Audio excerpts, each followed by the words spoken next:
This was back in 73. And when I look at her now, I want to say almost naive. I just didn't have any idea what to expect. What basically got me into nursing was that I would see my aunt. She had this crisp white uniform on, the stockings and the shoes, and I thought, oh, wow, I would love to do that.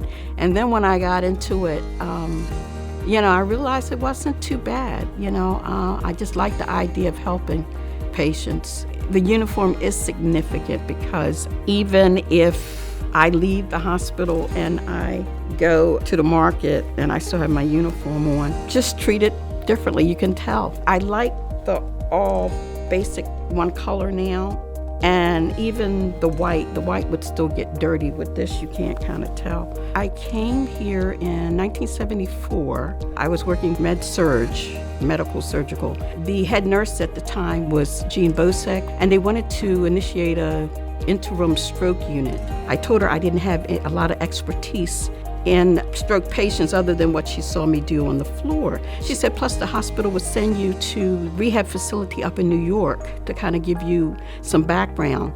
Another thing that kind of clinched the deal was the fact that I would have my weekends off. And in 1980, for any RN to have weekends off, that was a plus. When I got back to Franklin Square, we all initiated a team. We had a doctor of physical medicine, a Dr. Reicher. We had physical therapy, OT. Speech therapy would come in its consultation, and I would meet with them once a week, and we would go over the patient. We had a 4-bed co-ed room. So this was men and females together in a room.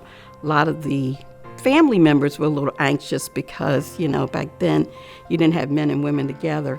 But a lot of the patients didn't care because they were into their surroundings so much, they want to get better. We only had them for 2 weeks. It was like an interim period to kind of get them to a point where they could initiate with their physical therapy. Another thing I helped with was getting patients ready for what we call early morning admission. It used to be a time patients would come in the day before, get prepped and prepared. Just the way technology was changing, they felt that patients could come in day of. We nurses are, supposed to be humble, and years in the past we were. But now I just feel that, it's okay to say, to be on a personal level and to say that we're good at what we do.